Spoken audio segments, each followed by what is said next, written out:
Welcome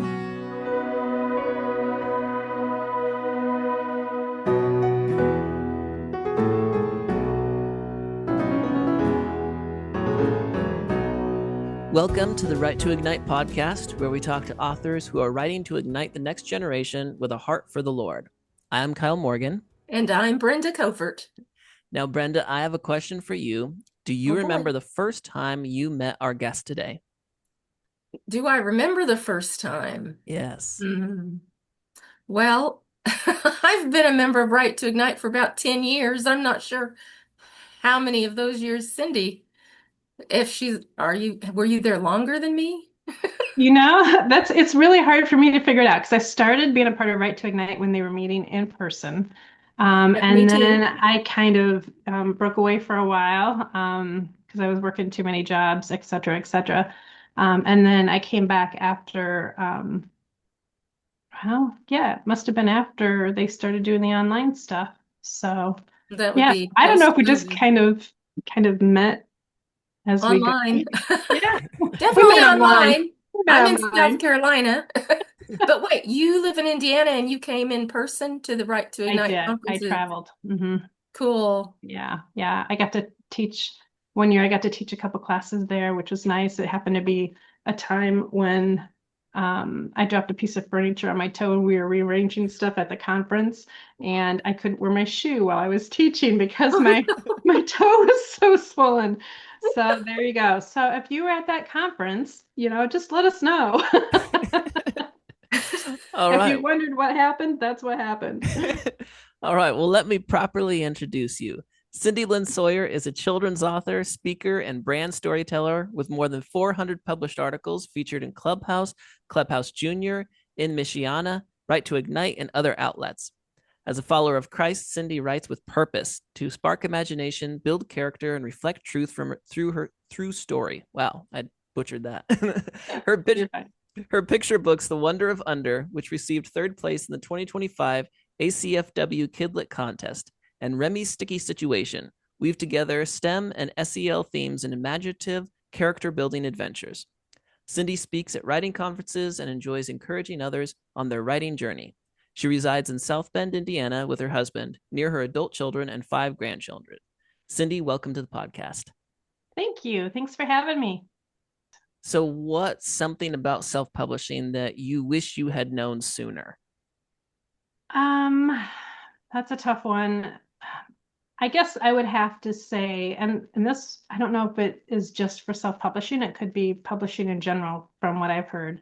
But how much time the marketing takes up afterwards. I know when you go traditional publishing, the publisher does take care of some of that marketing, but you still have to do a lot of stuff on your own, as Brett probably knows. Yes. And I'm a marketing strategist by trade. But marketing books is so different than the nonprofits that I used to market for. And it's not just, okay, we're going to have a book launch and it's going to be great. It's every week you have to keep that, book out there, doing something different and different twists and different turns. I kind of enjoy that, but it is very time consuming. Or it can be. Maybe I do too much of it because I enjoy it. I don't know. But I wish I would have known how much time it would take. Writing is just a drop in the bucket. Getting the book done is just a drop in the bucket. Yeah. Okay. Can you share the story behind your very first book? What sparked it? What it felt like holding that finished copy in your hands for the first time? That's a good story. My granddaughter, I babysat her from the time she was born until she was about a year and a half. And when she started crawling, she would go around our house and look underneath things, especially the rug. She loved looking under the rug, and she'd pick it up and look under it and drop it. And then she'd pick it up, look under it, and I'm like, what is she trying to find? It was so silly. And then I just coined the phrase, it's like the wonder of under. And I thought, that's a cute name for a pictures book. But it took me, of course, my granddaughter is 9 now, and I think she was 8 when it came out, maybe 7.5. But yeah, that's what inspired that one. It's just the curiosity of a little child and trying to weave some of that STEM into that story as well. So to hold the first copy of the book, okay, I had that story written.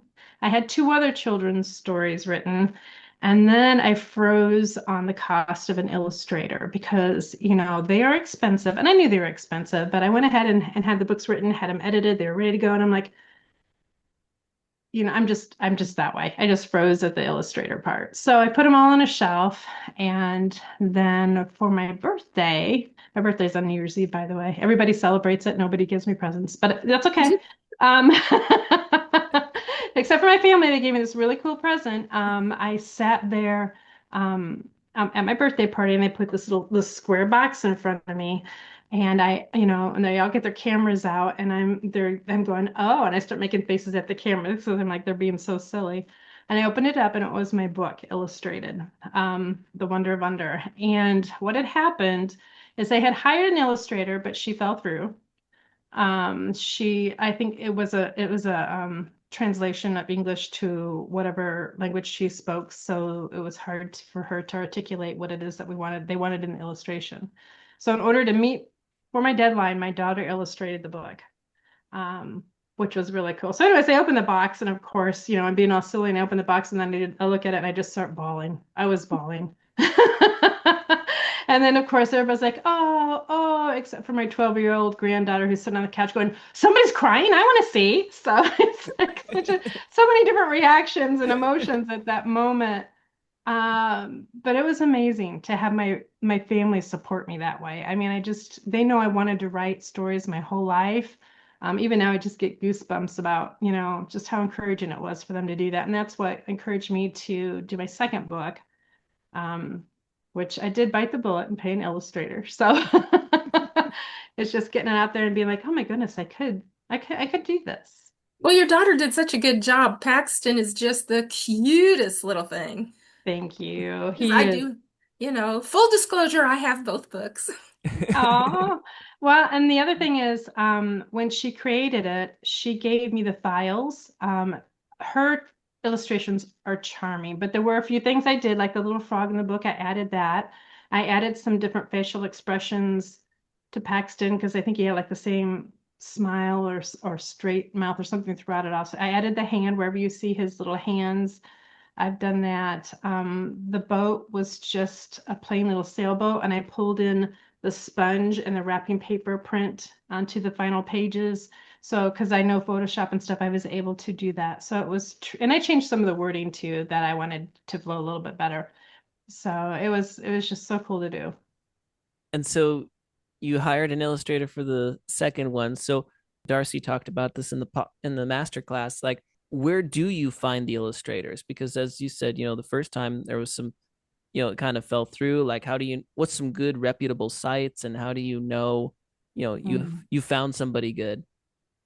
Well, I think one thing is networking. The more authors it'll be word of mouth. Obviously, if you go with a traditional publisher, they're gonna probably, in most cases, use their own illustrator. But for me, oddly enough, I was doing contract work for a marketing firm, who also had someone that they contracted to do illustration work, who owned her own card shop and everything for cards she illustrates. And she had illustrated one picture book for somebody. I think it was a nonfiction one, and she decided she wanted to do that for a living. So she jumped on board right away. And it's funny because she only lives like probably about 40 minutes away from me. So we were able to collaborate really well. And I knew her already because we have been to events together through this marketing firm. And her name, you already know this, but the listeners don't. Her name is Jasmine Wall, and she's actually done some work for Disney on contract, not like their main characters. She's done some of their main characters, I guess, probably, but she's done like t-shirts and stuff for them. So yeah, so she's working on getting into illustration more. So that worked very well for me. It was still expensive, probably not as pricey as it would have been had I gone with somebody who was more seasoned because she's still building her portfolio. But yeah, that was a very interesting God thing, I feel like. Okay, well, speaking of Remy's sticky situation, I feel like I know the answer, but I'm going to ask anyway. Where did the inspiration come from for that book? We get ideas from all things, don't we? Just so many different things. This just happened to be And there's a lot of people that have seen this video online. It's a raccoon who's washing his cotton candy and it disappears. And the poor critter looks so confused. And so I just thought that needs to be in a kid's book. And then I tried to think of, okay, if it's going to be in a kid's book, well, what storyline should I use? And then I thought, well, he doesn't know what happened to the cotton candy. What if he blames his friends, wrongfully blames his friends? So that's kind of how that evolved. So that was a really Yeah, fun one. I had seen that video, so I thought that was so clever to turn it into a book. And I have to say, my granddaughters, and especially the 5-year-old, loves that story. So we Aw. can read it again and again, and it's just like, Remy shouldn't have done that. There's a fun illustration story about that if you don't mind me sharing real quick. This is the Sure. importance of self-publishing to have your beta readers and your editors, your final editors when the book is finished. I sent my book out to, I think it was about 15 beta readers. And of course me and the illustrator had gone through it and we were good with it. We thought this is great, this is perfect, it's wonderful. And we got great reviews from the beta readers, but one of them came back and said she read it to her 4-year-old, and there is a page on there where Remy eats all of his cotton candy, and then on the very last page, he's got a full head of cotton candy. And she's like, well, where did that cotton candy come from? I thought it disappeared. None of us caught that. A 4-year-old girl caught that. So we were able to fix that illustration before we went to publish it, which also if you self-publish, it's great because you can correct anything at any time and re-upload it and you're ready to go. Hmm. But just, make sure you read it to your, not just your beta readers, have them read it, but have it read it to the audience that it's intended for. Yeah, that's important. It was very important. I can't believe we didn't. When she said that, I was like, but you get so immersed in it over and over, you tend to kind of, I don't know, just kind of look over to certain things because you've seen it so many times, I guess. I don't know. That's my excuse. Well, you've seen the things where the words aren't spelled correctly and you can still read it, your brain Yeah, kind of fills in the gaps, but so yeah. maybe it's important to have kids who haven't gotten used to just making those connections automatically. I know. Yeah, that's a good point. That's a really good point. so, so you were saying you enjoy, the marketing side of the Mm. book. So when it comes to self-publishing and, especially picture books, like where are you going and how are you selling your books? That's a good question. I have been going to a lot of author events and conferences. I taught a couple classes at Taylor University and I got to sell my books there and meet a lot of really neat people, those who are already writers, those who are aspiring, and get to encourage them. So I sold quite a few books there. And then there's a place in Indy I'm going on the 18th. It's a library down there. They have something called Meet an Author, Be an Author. So a lot of events like that. I have not broken out into more, I don't know if you call them private or niche type things. And that's actually something I'm working with my daughter right now. I have events that I have created where I will do a reading and a demonstration.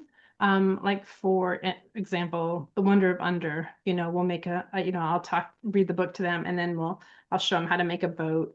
The back of my book has a sailboat project that you can do along with experiments and stuff that you can do with it.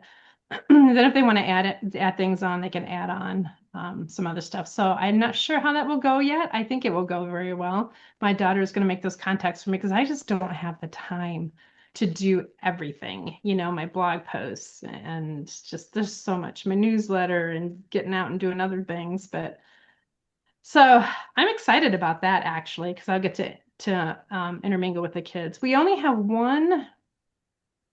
have two independent bookstores here. There's only one that I really felt comfortable being associated with, I guess you could say. And I just love them to death. But yeah, when it comes to going to bookstores, I really don't have a lot of options. So, but we've got libraries and stuff. What part of writing children's books brings you the most joy, and which part challenges you the most? The most challenging part is when you have a story and you you've got the idea and you keep writing it and writing it and writing it until you figure out what format it needs to be in order for it to sound, um, like a good children's book. Sometimes that involves some rhymes, sometimes it doesn't. You got to get the voice of the character right. You got to figure out the POV, point of view. It's gonna be first person, third person. That is the most frustrating part for me because I just, sometimes it takes forever to figure that out. But the most rewarding is when you get there and you're like, this is it. And you get the flow and it just goes. So that's just like the moment. So, and you knew it was in there. You knew it was in there, but it was just, it was like taking a laxative. You had to get it out and do a lot of praying.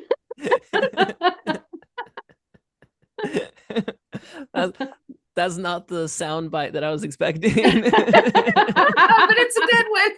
It is because it's just like you're so frustrated. It's like, just I know it's there. I just gotta squeeze it out. Anyways, I don't know if that's publishable. Well, it was original. Yeah, thank you. So you said that the end of Wonder of Under, it has some STEM qualifications and stuff, and then SEL, for those who don't know, what can you say, talk about what STEM is and SEL? Yeah. So most people know that STEM is science, technology, engineering, and math. The SEL is social emotional learning. And it's really hard. I wish there was another term for either the two of those together or something different for SEL, because when you say them together, it's STEM, SEL, which has a kind of a negative. So I like the way that you said in the beginning where you did STEM and SEL. That was a very good way to present that. But yeah, I like to combine, something the kids can learn as far as like social emotional learning, like friendships or, being kind and that kind of stuff, along with something that challenges them along the other line too, the STEM line. So I just feel like but making sure that it's fun and adventurous too. So sometimes when you say STEM, it sounds like kind of a dry term, I guess. But yeah, I like to combine it with a fun adventure that kids would enjoy, so they don't really know that they're learning, and then I like to provide those things at the back so that they can take the story forward and do other things with it. That's the best kind of learning anyway. I think it's fun. And where do you find, like, do you try to match like the qualifications for STEM or SEL? Like, is there some like state or federal standards that you're trying to match, or are you just kind of adding some stuff in there? I'm just adding what I feels naturally fits in there. Like really the Wonder of Under is about upcycling, so that's pretty acceptable by everybody. So it's and matter of fact, in the back of the book, I have a challenge for kids to go around their house or their classroom or whatever they want to do and find different items, other items other than what I have in my how-to instructions to try to make sailboats and experiment to see whether or not they float. Remy's was a little bit more of a challenge. What I did with that one is I just put raccoon facts in the back, and I was kind of disappointed that I couldn't. I thought about some hands-on, cotton candy melting type of things, but I didn't. We're not melting our cotton candy. We're eating it. I know. That's why I thought. It's like, they're not going to want to do that. You have these kids with cotton candy, they're not going to be like, nope. They're going to eat it. Exactly. So I put the raccoon facts back there, but I have had a lot of people that have really loved the raccoon facts. A lot of people don't know that raccoons a lot of times will wash their food, so they didn't understand why Remy was putting his cotton candy in water. And nowadays scientists don't believe they're really washing their food. They think it has something to do sensory wise with their hands.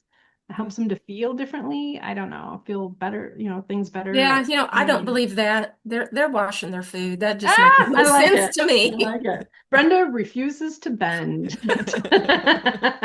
And that's fine. I don't know either way. So I'm just like, whatever, here's some facts. So I like how they, the idea that they wash their food. Well, I happen to know that you are working on a middle grade reader. So my question for you is, with working on both picture books and a middle grade novel, how does your creative process change when you shift from one audience to the other? the creative process as far as how I'm writing the book or Yeah, marketing? yeah, because you're Okay. right. You're probably for picture books, you're looking shorter words, easier Right, to read. right. Trying to think like a 5-year-old, and then you're going to, okay, 10, 12-year-old. Got to think. Mm-hmm. Mm-hmm. First of all, I love to read middle grade novels, which is weird, but I love to read picture books too, so that's probably why I write both of them. Um, the creative process has changed for me in that reading those books, I've been able to find some that I really enjoy and kind of use them, I guess you would call it as a mentor text. Oh, yeah. And being able, I find this particular one I'm writing in first person and finding my character's voice finally has really helped the way he talks. Um, I also had a writing coach, Erin Healy, that I worked with for a year and a half, and she was just amazing. As a matter of fact, I have tried to write middle grade novels before, and I'll write the first chapter, second chapter, whatever. And then I have to go back and edit them. And I probably never get past the fifth chapter because I'm so tired of reading and editing this thing. She helped me to realize that two things. One, that I was a character-driven writer, and that I write in scenes. She says, if you enjoy writing scenes, write in scenes, and then just create other scenes later that stitch them together. So those two things have really pushed me forward with my book, and it's been amazing. And she's given me some great feedback. Like one chapter, I think I wrote the whole chapter was about him riding in a car and feeling scared and what he saw. And it's like, she goes, you really don't need that. Like, you're probably right. But I got in his head anyways, and it was still good for me to practice that, how he's thinking and all that kind of stuff. But yeah, so I could just paraphrase it and put it at the end of the chapter and that would have been fine. So that's been how I've just reading the books. And then I had a writing coach, which probably a critique group would be just, if you had a critique group that, had some people that wrote in that genre would help. Sure. Yeah, And I it's love my super. critique group, which came through right to Ignite. So. Yep, mine. I was gonna say mine too. Yeah. Oh, I love ours. Mine too. I love ours. So So we really bonded, I think, in our critique group. It's a different kind of world because writers um, relate really well to other writers. yeah, there's some things that only writers can understand. Yep. And you'll feel it if you go to a writers conference. You just feel it. Yeah. And so you're working on this middle grade. Are you going to consider, traditional publishing? Are you going to keep on doing the self-publishing? Like what are your plans on this, or is this still early stages? I'm only on the second draft right now. I haven't fully decided, although I think I wouldn't mind having it traditionally published, but I feel like one of the reasons I self-published was um, you can submit it and submit it and submit it, for years and it gets rejected. And then if it does get accepted, as Brenda knows, sometimes it takes a year, 2 years for it to even print. Now that I have two books under me, I don't know if I'm totally concerned with that. So I would be willing to work with a traditional publisher. So I think it just depends on who's out there because so many publishers right now are not accepting manuscripts or they're only accepting certain kinds of manuscripts. So yeah, so Or it's kind of, agented manuscripts. or agent and manuscript. Yeah, yeah. And that's another whole bear. And then yeah, because then you have to wait to land an agent. And the best way to do that, of course, is to go to a conference, as long as that conference has agents there that you can meet, and try to get a contract with. So I was just trying to cut out the middlemen, cut out the middlemen, cut out the middlemen and make it faster. But at the same time, I wanted to produce quality stuff. So I made sure I went through the editing and the beta reader and the 4-year-old. So you're gonna want to find some beta readers for this middle grade and not probably not 4-year-olds to read this one. Exactly. There probably won't be pictures involved that I know of, unless I just put something on the chapter pages or something. Okay, do you find your faith influencing your stories or the themes you choose to write about? I do. Remy especially was personal for me because it dealt with forgiveness because I've been through something in my life where I really had to forgive someone who deeply wronged me. And it wasn't easy, but God prodded me to do it. And he even gave me the way that he wanted me to do it. And I thought, there is no way I'm ever going to forgive this person. There is no way, Lord, but I will do this. And as soon as I did it, that left me. That just feeling of hate and bitterness and hoping somebody runs over you with a car just left me. Because bitterness will eat at you. And I didn't want that. And my kids were real little then. I didn't want that for my kids, because I wouldn't have been the parent that they needed. We already struggle enough with thinking, are we the right parent for this child? But I didn't want that bitterness to spill out, onto my kids. So, yeah, God is amazing like that. yeah. He can make a way where you think there is no way. I know. And I just didn't believe, but I just went ahead and did it because, I'd read the scripture where it says, God's going to punish my enemy. And that says, the other scripture, it says, if you don't forgive people, I'm not going to forgive you. And I'm like, yeah, but you're going to get these guys. And it's like, I finally gave in. I'm like, yeah, I get it. I'm just fighting it. So you're reading only part of the Psalms. You're reading like David's Yeah, crushes the enemies. yeah. I'm like, okay, Yeah, the guys. good parts. Exactly. About the story arcs. Yeah. Yeah, but the bottom line is we can give it to God. Yeah. God will deal with it as he sees fit. Exactly. And we don't need to continue holding a grudge and worrying and fuming and yeah. Yeah. So, and the middle grade novel is going to kind of lean a little bit into forgiveness too. It's about a 12-year-old boy who was his dad left them when they were very young, and in the process, he ends up pairing up again with his dad for protection. And he still struggles with trusting him and something else, it's just a whole long thing. But in the end, they will reconcile and live happily ever after. And that's the best ending anyway. It's the best ending anyways, yeah. With some new challenges, but they will live happily ever after. Yeah. One question I was going to ask you is that you have a lot of magazine and blog posts and all these articles. So how did that prepare you to kind of get into the process of writing picture books? Because picture books, there's it's a whole different animal. And so Yeah. did writing for Clubhouse Junior help with that? The writing for that kind of age? Well, a little bit more background is obviously, I'm a marketing person. So a lot of my stuff has been marketing, writing up testimonials from information that's given to me or interviews that I've done. I also taught 15 years at Bethel University. I taught journalism and layout design.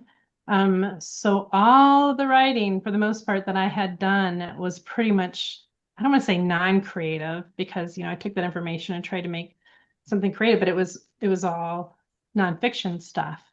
So, and a couple of things I did for Clubhouse and Clubhouse Junior, a lot of those were before I decided to write full time for kids. I just happened to hit the mark, I guess. But it was honestly a challenge for me to start writing creatively and making up my own stuff. It's like it helped to go to conferences. Write to Ignite helped tremendously. I know I'm a bit biased because I'm a part of that already. And reading children's books because I really struggled with how can I just make up a world? How can I just make up a story? So yeah, it was hard for me to make that transition. I didn't think it would be, but it was because I spent so many years writing nonfiction stuff, and I'm still not close to writing nonfiction for kids. I would love to do that as well, but I've enjoyed it. I've enjoyed the process of exercising that creative muscle again. Oh, So yeah. writing my own Well, stuff. I think there's something almost indefinable from a short story in a magazine to a picture book. There's some difference there where I can, well, like I'm an editor and also do critiques, and I can read a story that someone has sent in as a picture book, and it in my head is like, this is better suited for a magazine. And I don't know exactly what it is. Yeah. But there's something different between the two. Yeah. That's a good editor's eye there. I struggle with that, and I don't know if it's because I've dabbled so much in both worlds or or I have had to do that with one of my story ideas. I went ahead and sent it off to Clubhouse, and they're doing a rebus story on it. It doesn't come out till next year sometime, but sometimes it's hard to, and that's one of the things when I told you I needed to take the process and keep writing until I find what direction and what format the story is going to go in. Sometimes, and I think I fight it. I probably just need to give up and say, this is just an article. This is something that needs to, and I don't want to say just an article because those are very valuable too. But I mean, here I am fighting it, and I probably don't need to fight it. Thanks for that reminder. Yeah. Well, I have taken what was essentially a Sunday school take-home paper story, and I tried to mash it and form it into that picture book whole, and it just would not Yeah, fit. It just nobody was interested in that story because it wasn't a picture book story. I wish it was, but not all right. of them are. And I used to publish stories for in Union Gospel Press. That was Sunday school take-home papers. So that was what I was doing before I was doing the picture books. Probably the more you master the picture book formats, you probably will master that, or I will probably master it. You've already mastered it. That's my hope. Well, and maybe it's just that a magazine, like you need a magazine story gives you more than a picture book. You forget how little, if you take the illustrations away, how little a picture book tells you. Like if you Yeah. just But see it on the the picture book page. has to have a lot of pictures, whereas the magazine, may have two or three illustrations, Mm-hmm. Yeah. but not a lot there. So for a picture book, you have to be creating different scenes through your words. Yeah. Yeah. Get enough pages. Yeah. Yeah. That makes sense. Huh. So with the self-publishing, which one did you go through? Did you go through Ingram Sparks or KDP or Lulu? Like what was that? The very first time I put the Wonder of Under out, I went through KDP. And I did the thing that they tell you not to do is I used their free ISBN, which means they own your book and you can't take it anywhere else. But once I Oh, found out that they didn't, and then I wanted to do hardbacks because I found out, most libraries and stuff like the hardbacks, and KDP does not do hardbacks unless you have over a certain amount of pages. I think it used to be like 48 or something. I don't know. I'm just pulling that out of the air. It sounds familiar, but I really wanted a hardback. So right now, if you look online, there are two versions of my book. There is the Wonder of Under, and then there's the Wonder of Under STEM and SEL version. So I added those extra pages so I could purchase an ISBN and republish it as a different book. So it's like the second edition of the Wonder of Under. So there was a way around that. I will probably end up taking the first one down eventually, but I kept it up there because I had gotten so many reviews on that. I mean, not a bazillion, but I think I have like 15, which put it up in the #1 new release spot for 3 weeks after it launched. But it's the second one that I'm pushing out now because there's so much more substance to it. Um, and so yeah, so then the second one I published through Ingram Spark. Did I mention that already? no, that's Okay. what we Yeah. want to know. Yeah, so the second one I published through Ingram Spark, and then Remy's Sticky Situation I published through Ingram Spark too. I don't care for the customer service. Everything is done through email. And there are a few times, probably 3 times, that people ordered books through me. And so I placed the order and they didn't get them shipped out. So I would message them and not hear from them and not hear from them. And I message them again and not hear from them. And then, 2 weeks later it would go out. And then I get an email saying, well, we show it's already gone out. It's like, that is not helpful. But so that, and I don't know enough about printing books to know if this is a thing, but sometimes my book covers um come out in different colors. Like for Remy, it's not the Wonder of Under. The Wonder of Under comes out pretty good, but sometimes it'll be more of a blue, and other times it'll be more of a green, which doesn't really bother me too much. But my illustrator, she does not like it. And the greener one kind of does make it look like more like a stormy day. So that's kind of not a great thing, but. And some of them are in the same batch, like I order, 30 books and some of them look bluish and some of them look greenish. But the overall quality is good. I am happy with the overall quality. Yeah, and Gotcha. it's Amazon's hardcover is 75 pages now. I'd 75. Okay. Okay. It yeah. may have always been That's that. Maybe I was just making that up. I don't remember. I didn't remember. I remembered it was a lot more than what my book was. yeah. The 32 pages. Yeah, I'm looking at maybe doing a little, you know, 75 hardcover for my nieces for Christmas. So that's why I knew it off the top of my Oh, head. good. That'll be fun. Yeah. One of my last questions, you've answered them so good. Well, I hope you're Um, going to ask about formatting. yes, I was gonna say, Inquiring minds want to know.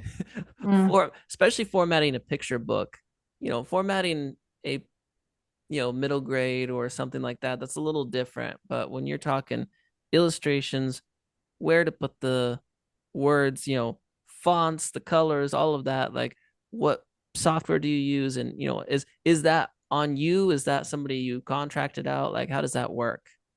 With my marketing background and layout design, I did the formatting myself. It really helped that the first book was already pretty much laid out. My daughter did that one. So I just tweaked a bunch of it, not a bunch of it, a little bit of it. And the second one, I worked with the illustrator who knew enough about children's books that, we talked about where different, um, I'll show you this real quick where different words and stuff are going to go. There was this one page in here. I did something in here she wasn't expecting, and then I kind of threw her art off. But like if you look at this book and you see where I put, a dumpster dinner here, she was not expecting that to be kind of like a graphic thing. So we did have to tweak. I did that in a couple pages on here, and she's like, you weren't supposed to do that.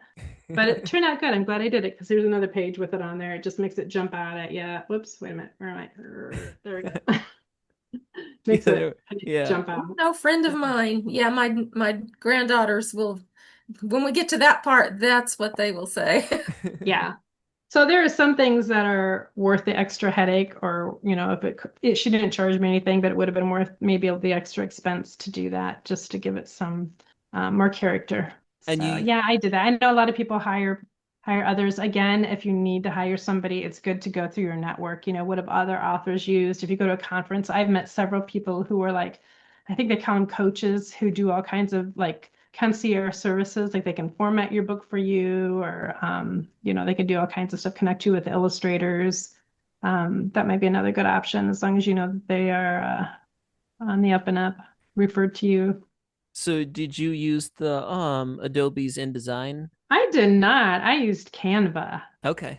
And I know how to use Adobe, but yeah. Canva was easier. Canva So is yeah. easier. Yeah, and because we used to do the yearbooks at Bethel too, and we did those first of all in PageMaker. I don't know if you guys remember PageMaker at all, but that was Yes, I loved PageMaker. I think I used it for 15 years yes, until my computer broke.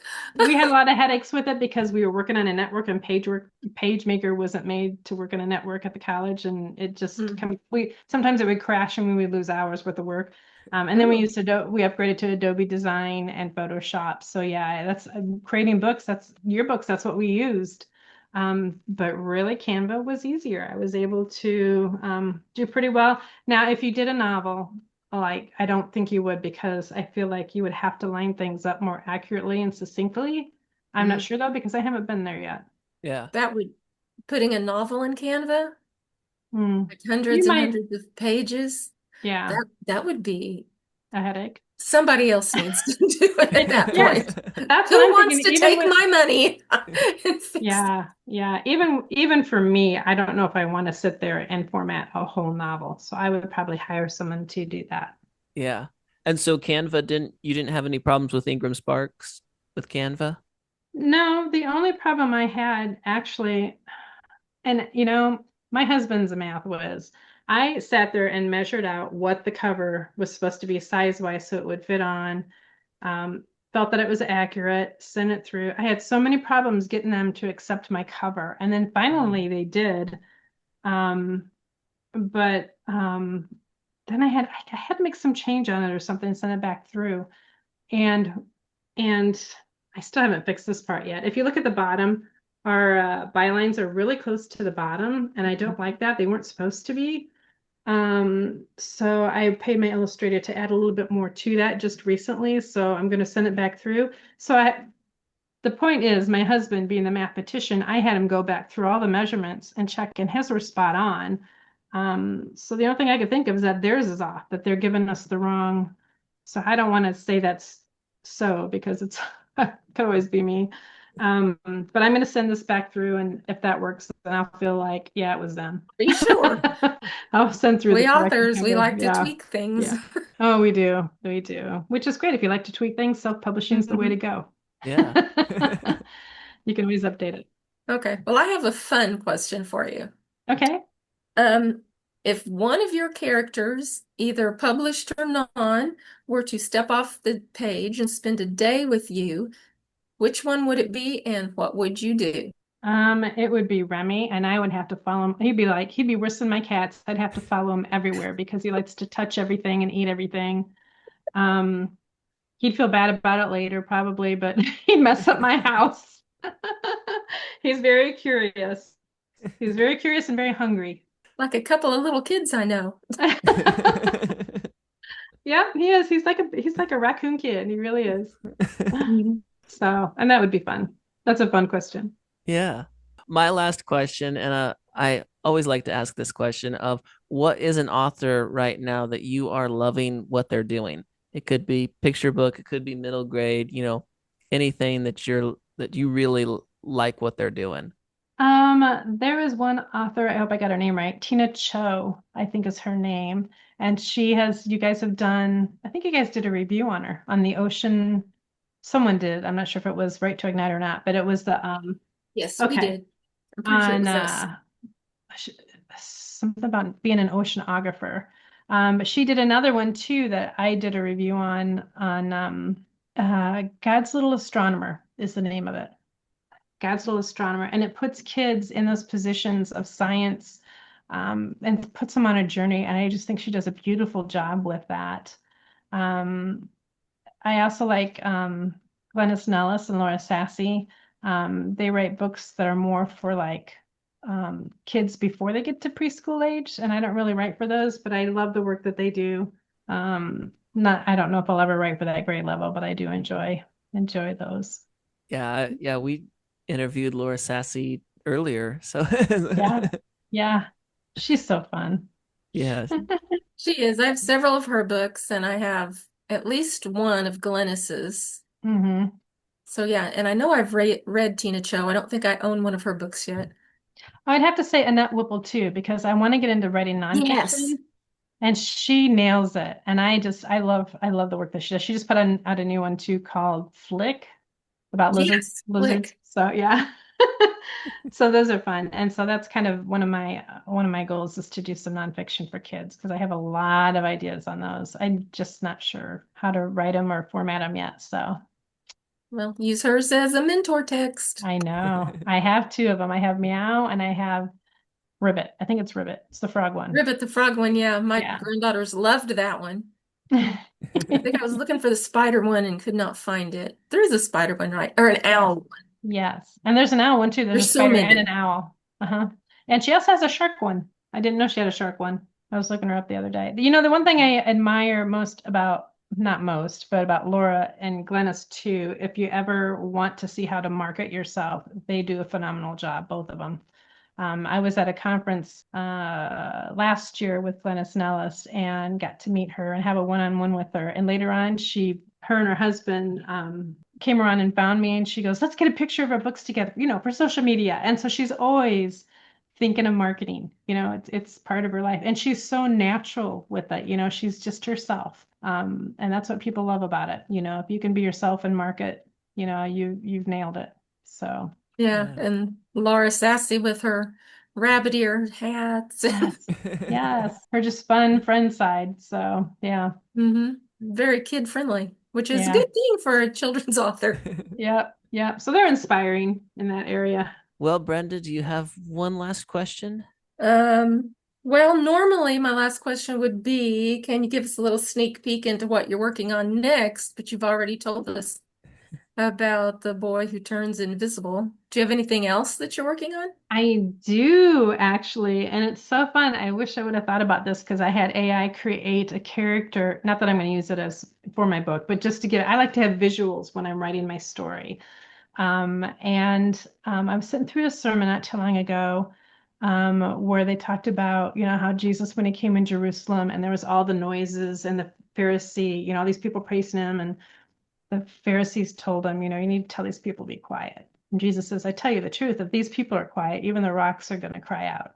So I have a story about a pebble who's going to go through a little bit of the journey during the week of Easter. And the sermon went, they talked about how the rocks did cry out, how, there was an earthquake when Christ died at the crucifixion and the rocks cracked. And then again, when he rose, and then there's a stone that rolled away. And there's so many ways that, when you think about it, stones, rocks, pebbles, they were all involved in, you talk about creation, praising God, and that's kind of what it reminded me of. So I want to just bring that to light. Just kind of an Easter tale through the eyes of a Well, pebble. I like that idea. I look forward to seeing the finished product. Yeah. Yeah, thank you. I'm still at that process, the frustrating process though, where I keep writing it over and over again, and I haven't figured out what format yet. It'll be fun to see how it comes out. Well, thank you so much for doing this. This has been so fun. Yeah, thank you guys for having me. It has been, and I appreciate all that you guys do and for getting the authors out there and helping other writers who are striving and working hard to get there. We're glad to do it. Yeah. This is like one of the most fun things I never got paid for. I love it. Oh, goodness. So it's like being a writer, is what you're saying. Yeah. Oh, yeah, absolutely. Well, see, we get to pick everybody's brains and ask the questions Yeah. that we want to know the Yeah. answers to. And if we want Oh, to know, then there's got to be other writers out there that want to know as well. yeah. Well, Cindy was gracious enough to offer our listeners a giveaway. If you want to win a copy of The Wonder of Under and Remy's Sticky Situation, here's how you enter. You can send us an email at info.writetoignite@gmail.com. That's info.writetoignite@gmail.com. Or you can comment on this blog post. So, Cindy, thank you so much for doing this. Yep. Thank you, guys. Thank you so much for listening, and I hope you will tune into the next episode. In the meantime, keep writing and igniting those hearts for the Lord.